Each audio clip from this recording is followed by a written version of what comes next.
pekerjaan terbuka, pendapatan meningkat. Yang ilegal itu yang diuntungkan atau orang yang punya kuasa. Dulu sama yang sekarang jauh beda. Kalau dulu tidak terlepas dari bagaimana kita menguatkan elemen masyarakat. Kompetisi yang baik akan melahirkan pemain tim nasional. Karena kesejahteraan perempuan adalah juga kesejahteraan anak dan kesejahteraan bagi juga kaum.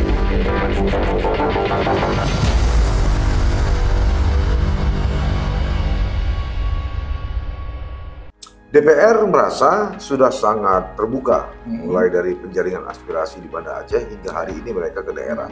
Tapi masih ada beberapa pihak yang menganggap proses ini masih sangat eksklusif. Pak Edu sendiri menilai gimana? Apa memang sudah terbuka atau memang masih eksklusif ini? Ya, sejauh ini ada langkah-langkah yang sudah lebih baik ya. Nah, mungkin juga DPR hari ini juga perlu membuka kotak suara khusus, ya, tempat untuk menampung semua aspirasi masyarakat yang bisa tersalurkan langsung kepada tim terhadap revisi ini. Saya kembali kepada tahap awal. Ya. Pentingnya penguatan ataupun revisi UU PA ini dengan cara-cara yang luar biasa. Betul. Menurut Pak Edu, yang terjadi sekarang serius atau pura-pura? Ya, ini kan relatif ya, bagaimana kita berpikir positif saja, ya kan? Bahwasanya mudah-mudahan ini dilakukan dengan langkah-langkah yang betul-betul luar biasa, dengan keseriusan juga yang luar biasa, yang mudah-mudahan juga akan mendapatkan hasil yang luar biasa.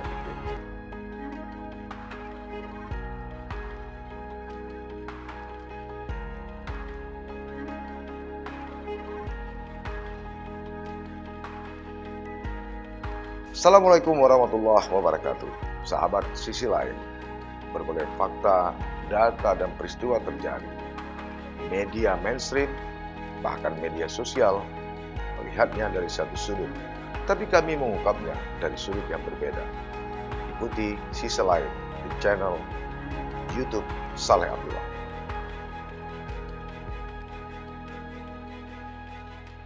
Assalamualaikum warahmatullahi wabarakatuh. Sahabat Sisi Lain, setelah 2 pekan kita tidak bertemu, kembali kita berjumpa.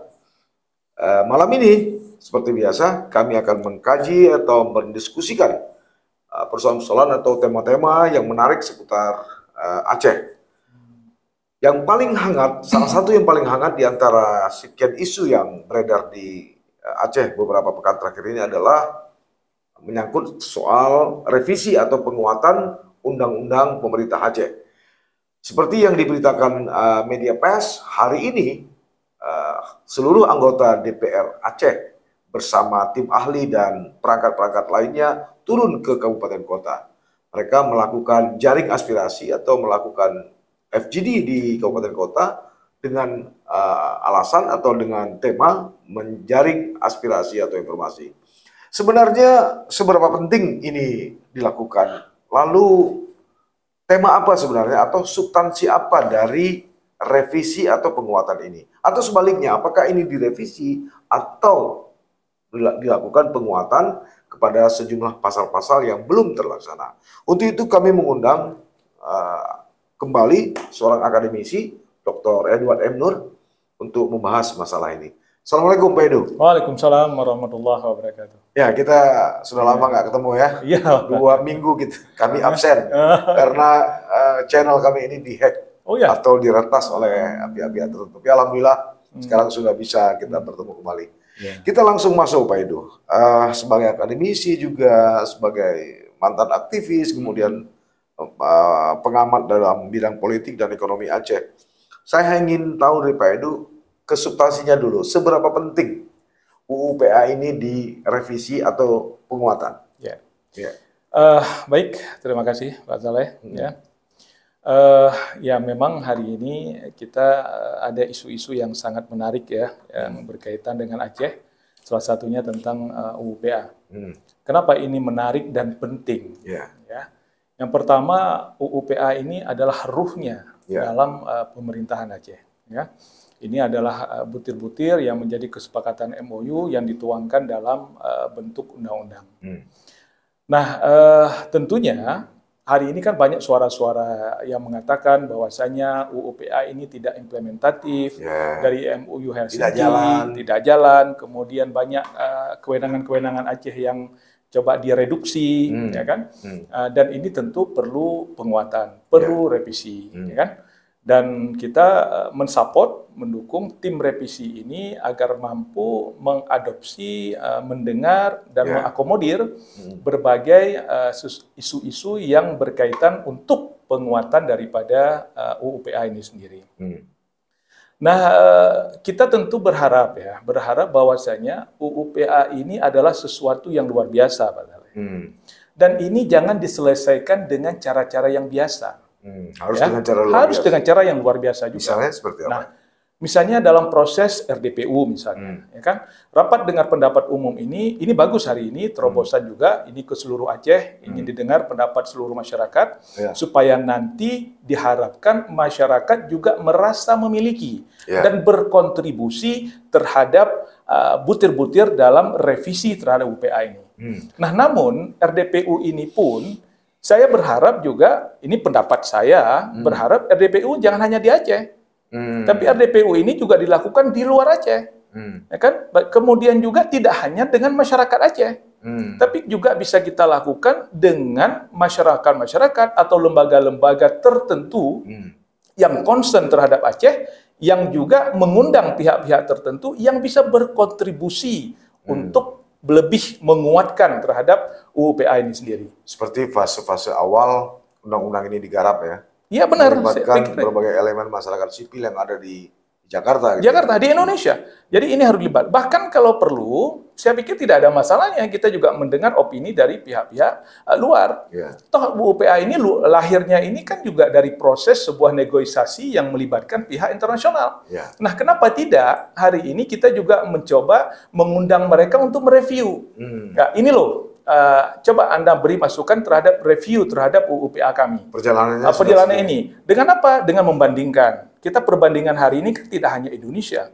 Kan karena kasus Aceh ini kasuistik hanya di Aceh.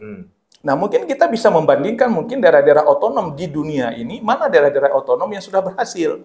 Ya kan? Tentu kita bisa mengadopsi butir-butir itu dalam nanti UU PA kita, ya kan? Nah, itu Pak Saleh. Ya. DPR merasa sudah sangat terbuka, mulai dari penjaringan aspirasi di Banda Aceh hingga hari ini mereka ke daerah. Tapi masih ada beberapa pihak yang menganggap proses ini masih sangat eksklusif. Pak Edu sendiri menilai gimana? Apa memang sudah terbuka atau memang masih eksklusif ini? Ya, sejauh ini ada langkah-langkah yang sudah lebih baik ya. Misalnya RDPU-nya sudah berjalan. Kemudian turun ke daerah. Nah, mungkin juga DPR hari ini juga perlu membuka kotak suara khusus, ya kan, kotak suara khusus sehingga orang juga bisa ada kanal khusus gitu loh, ya kan, ada berapa apapun bisa dibuat, ada web khusus, ada apa istilahnya ya tempat untuk menampung semua aspirasi masyarakat yang bisa tersalurkan langsung kepada tim terhadap revisi ini, ya kan. Jadi masukan ini diberikan, kan? Saya pikir nggak ada masalahnya. DPR juga terus membuka kesempatan ini, ya kan? Ada email-email khusus atau apapun lah bentuknya, ada web khusus atau apapun, sehingga masyarakat juga bisa memberikan kontribusinya. Ya, kan? Ya, di samping misalnya begini ya, saya sendiri kan coba mengejar ini. Kira-kira mana yang perlu penguatan, mana yang harus direvisi gitu. Mungkin karena saya kejar, saya bisa sedikit mendapat informasi. Tapi umum terjadi atau jamak terjadi hari ini kan tidak ada publikasi di media pers. Kira-kira pasal apa yang kredit, pasal apa yang mesti direvisi, yang dikuatkan kan nggak ada. Ini kan yang tahu kan hanya mereka yang menjadi tenaga ahli di tim itu atau perwakilan dari partai politik, kemudian orang-orang yang diundang FGD, tapi kan tidak tidak tersosialisasi dengan masyarakat. Misalnya soal batas laut sekian mil misalnya. DPR ini itu kan nggak ada Pak Edu. Ini gimana Pak Edu? Ya tentu ya ini kan sesuatu, ini masukan juga ya kan yang Pak Saleh rasakan sebagai orang media, tentu ini juga menjadi masukan ya kan kepada DPR, kepada tim yang merancang revisi ini agar ini juga direspon dengan baik ya kan. Karena ini memang sebaiknya memang betul-betul terbuka. Jadi kita berharap UU PA yang hasil revisi ini nantinya akan melahirkan UU PA yang menjadi landasan hukum terhadap produk-produk hukum berikutnya di Aceh. Jadi ini ibaratnya sebagai undang-undang dasarnya Aceh.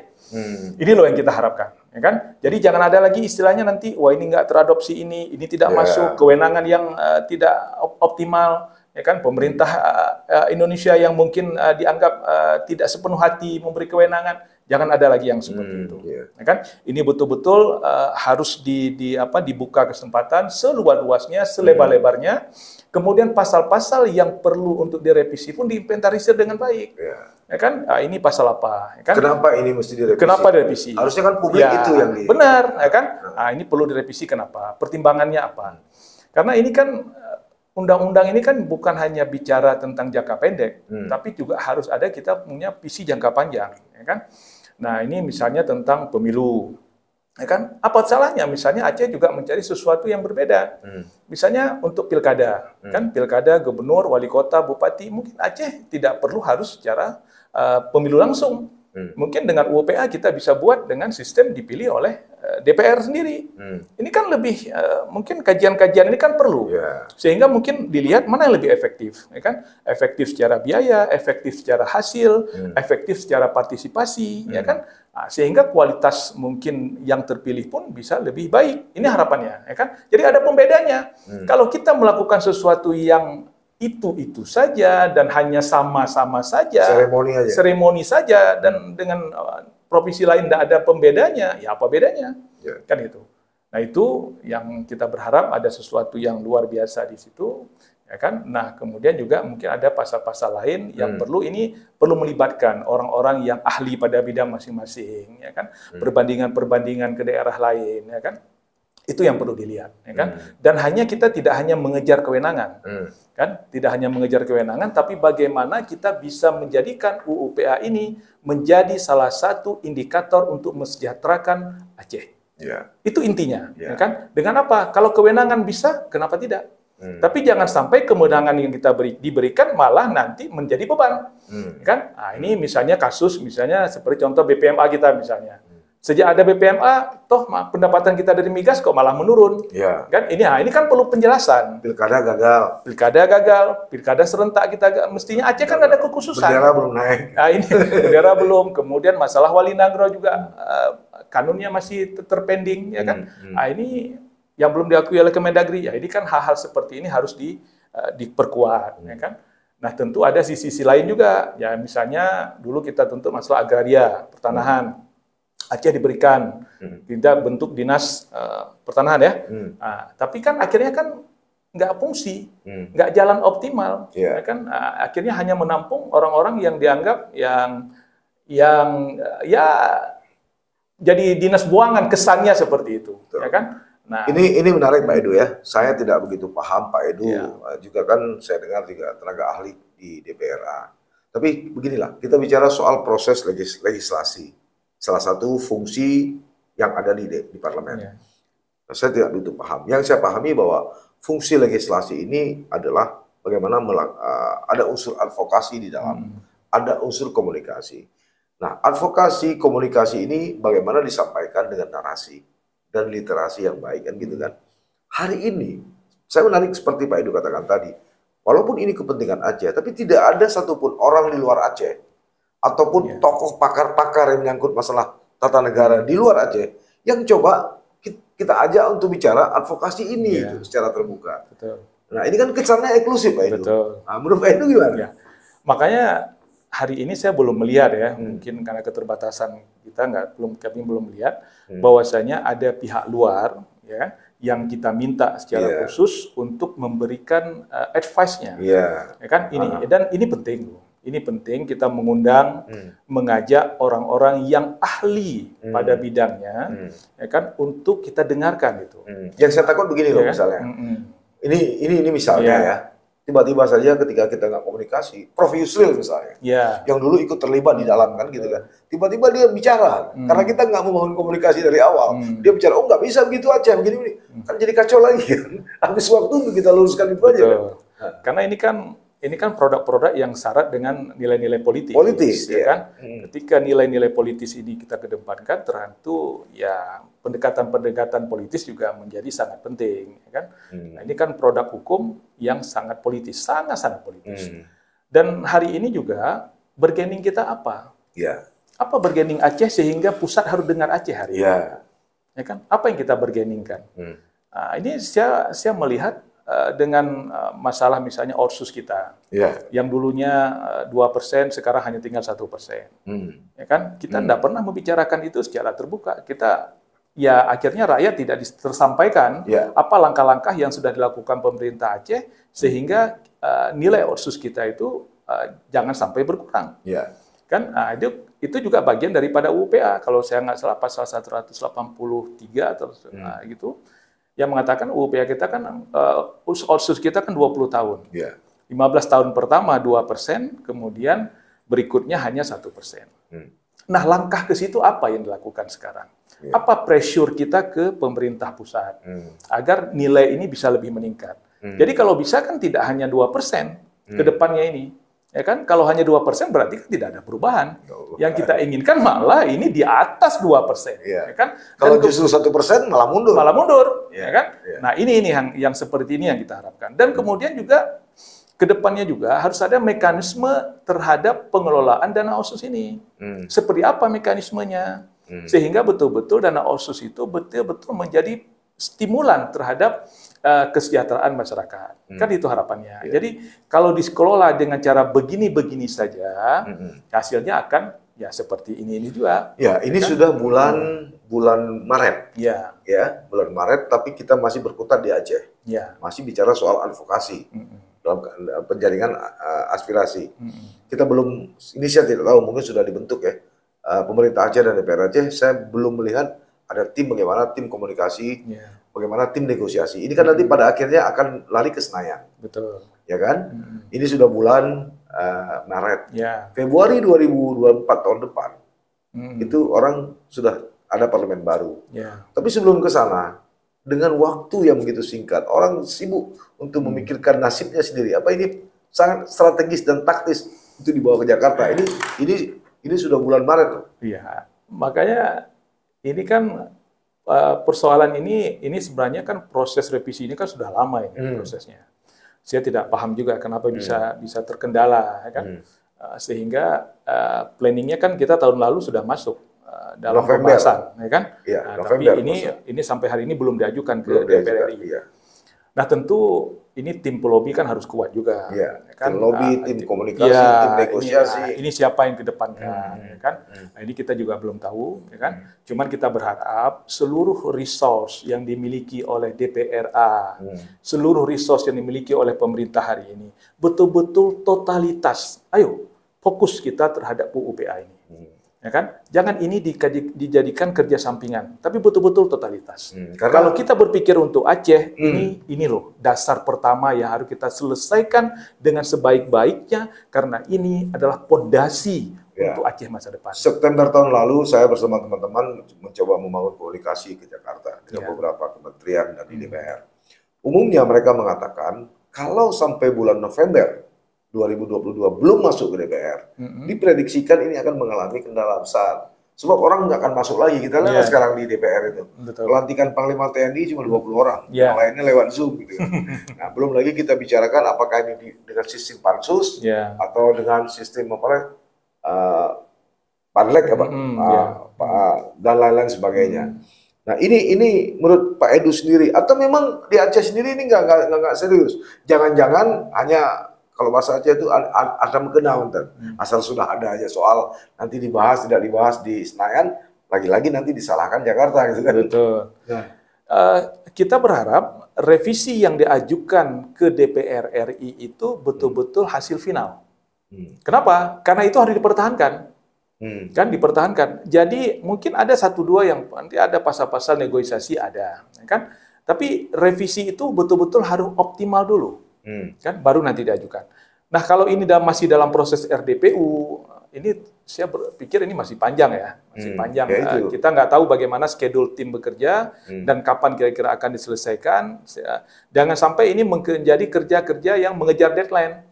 Kalau kerja mengejar deadline, kalau urusannya untuk UU-PA ini terlalu riskan, Ya. ya kan? Nanti ini malah kita tidak mendapatkan apa yang kita harapkan. Ya, karena kan begitu selesai di Aceh, katakanlah Maret selesai, masuk ke Sekretariat DPR RI. Di sana kan mereka ada badan ahli, Legislasi. Dan ada mekanisme lagi. ada mekanisme lagi. Kan? Mereka turun kemari, RDP lagi RDP lagi, butuh waktu lagi, betul. bawa revisi 1, revisi 2, betul. revisi 3, oke, go, masuk DPR nanti, revisi lagi. Ini masih panjang. Dan sementara orang berpikir nasibnya sendiri. Betul. Saya sempat seminggu sebelum Bang Ferry Musyidan Baldan meninggal, saya coba telepon beliau, karena beliau adalah masuk arsitek itu. Betul. Saya tanya ke beliau, Bang, ini kira-kira pendapat Abang gimana? Beliau mengatakan, kalau tidak cepat, ini bahaya, Leh. Nah, aku yang udah rasa, gara-gara aku pikir ini, aku nggak terpilih di dapil. Ini jadi ini semacam ini orang trauma ini.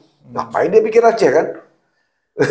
Makanya saya, kita berharap mestinya secara ex officio ya, ketua-ketua partai politik di Aceh, baik nasional maupun lokal, itu harus terlibat dalam. Tapi ada perwakilannya. Kan tidak ini ya, kalau perwakilan itu mereka sudah de facto mereka sebagai anggota DPR, ya kan? Enggak, dari partai politik ada masuk tim ini.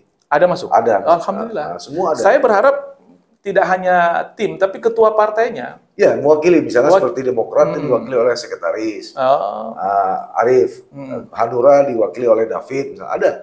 Ada, hampir semua partai ada di situ. Cuma rata-rata diwakili oleh sekretaris. Idealnya mestinya harus ketua partai langsung terlibat, ya kan? Karena ini kan bukan keterwakilan, jadi harus keseriusan. Ini juga melihat bagaimana keseriusan partai-partai politik yang ada di Aceh bicara untuk Aceh. Jadi mestinya harus ketua yang dilibatkan, ya kan? Nah, ini kenapa ini menjadi penting? Kenapa? Menunjukkan bahwasanya begitu ketua-ketua partai terlibat, keseriusan itu ada. Bicara serius, menurut Pak Edu, idealnya apakah ini revisi atau penguatan? Ini kan dua hal yang berbeda. UPA ini sebaiknya apa? Penguatan. Artinya kalau revisi banyak pasal yang mau digerus. Betul. Tapi kalau penguatan kan dipilih-pilih nih, mana yang belum, mana yang udah. Sebab saya dengar Wali Nanggro juga sebenarnya sepakat penguatan, tidak revisi. Tapi kalau dari judulnya saya lihat timnya itu tim revisi ya. Tim revisi. Revisi. Tentu ini walaupun penguatan tentu revisi juga namanya kan. Nah, Cuma revisinya apakah revisi itu total ataukah hanya revisi pada pasal-pasal tertentu saja. Ini kan tergantung kesepakatan nanti. Di dalam ketentuan DPR RI yang saya dengar, kalau lebih daripada 30% itu dianggap buat baru. Itu nggak akan. Berarti pembahasan ulang. Tidak akan goal itu. Ini ada pihak. Makanya ini kan kerjanya kan harus kerja totalitas, ya kan? Partai-partai politik yang ada di Aceh berkewajiban untuk mengkomunikasikan kepada partai politik masing-masing. Dan ini juga harus difasilitasi juga, dilihat juga, maksudnya sejauh mana progres yang sudah mereka lakukan, ya kan? Ini apa yang sudah dilakukan Demokrat, dilakukan oleh Gerindra, macam-macam. Jadi sehingga apa? Semua komponen-komponen di DPR RI yang terlibat nanti dalam proses pembahasan ini juga sudah mendapatkan masukan-masukan dari ketua-ketua partainya di daerah masing-masing, ya kan? Dan ini harus diajak, dan ini harus ada sentuhan kebatinan, ya kan? Ini bukan hanya kerja formal. Kalau kerja formal mungkin ini kan bukan urusan kami, kan bisa begitu. Apabila mereka tidak merasa sense of belonging terhadap Aceh. Tapi kalau partai politik yang ada di Aceh hari ini merasa memiliki sense of belonging terhadap Aceh, mari terlibat totalitas, ikut dalam pembahasan, ikut menjadi mediator untuk membangun hubungan dengan Jakarta. Nah, ini yang harus dilakukan. Nah, ini menjadi indikator ukuran bagaimana keseriusan partai-partai politik dalam melakukan kegiatan revisi terhadap UPA ini. Ya kan? Jangan ada nanti yang merasa ini kan bukan kepentingan kami. Ya, ini kan kami tidak berkepentingan. Jangan ada pihak yang merasa seperti itu. Saya tidak tahu apakah ini benar atau tidak ada. Tapi yang saya rasakan, ketika pembahasan beberapa waktu di DPR, saya pernah mengusulkan ke beberapa orang teman yang saya rasa bisa saya sampaikan aspirasi sebagai rakyat Aceh. Saya bilang, coba libatkanlah tokoh-tokoh Aceh yang ada di Jakarta. Ada Fakhri Ali, ada Nejar Patria, ada lagi yang mantan duta besar Rijal Sukma, ada Ridwan Abdullah, dan lain-lain. Undang mereka kemari Aceh, kita duduk di sini. Ya. Tapi kata beberapa anggota DPR, nggak perlu lagi mereka. Kita kan kita suruh garap sama Unsia. Naskah akademiknya sudah dibuat oleh Unsia. Yang saya khawatir juga seperti Pak Edu bilang tadi, ketika pembahasan barang ini di Jakarta, tokoh-tokoh haji yang di Jakarta juga nggak merasa memiliki karena nggak dilibatkan. Nah ini kan menjadi masalah baru. Kalau ini yang terjadi, ya kan? Itu ya. Nah, karena makanya ini harus betul-betul ini harus dimulai dengan bersama-sama melibatkan semua pihak sehingga betul-betul draft nanti yang akan diajukan ke DPR RI itu betul-betul draft kesepakatan bersama. Ini loh produk orang Aceh. Ya kan itu harapannya. Sehingga semua kita berusaha berdoa agar mempertahankan apa yang sudah kita ajukan itu, ya kan? Nah ini besar harapan kita, ya kan? Besar harapan kita agar UU PA ini betul-betul mendapatkan proses revisi yang baik dan kita juga menghasilkan produk-produk hukum yang betul-betul berpihak kepada Aceh.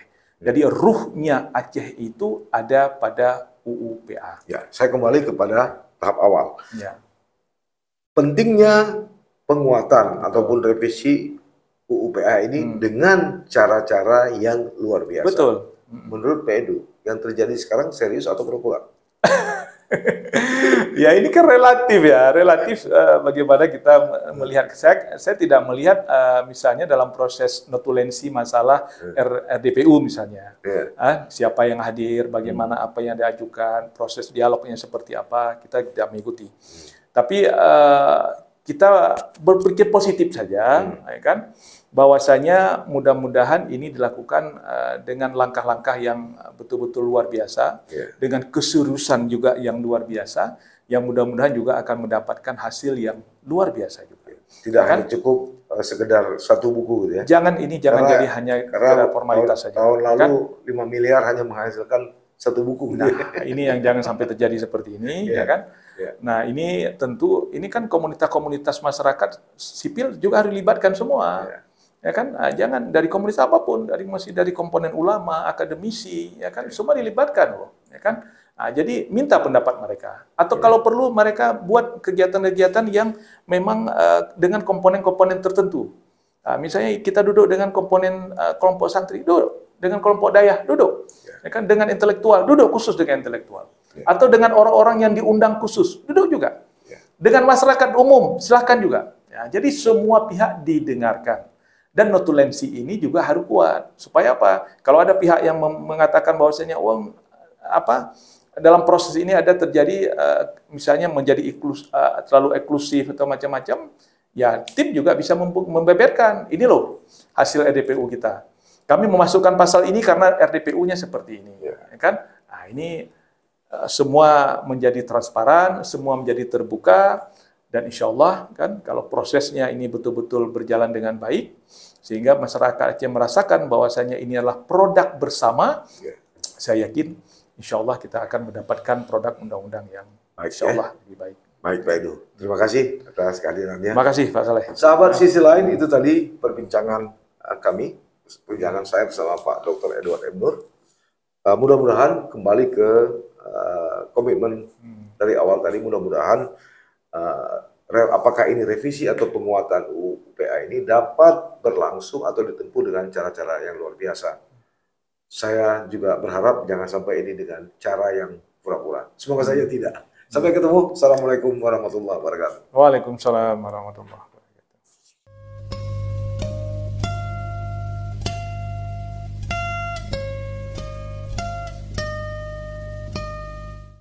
Jangan lupa like, komen, dan subscribe. Serta aktifkan lonceng notifikasi.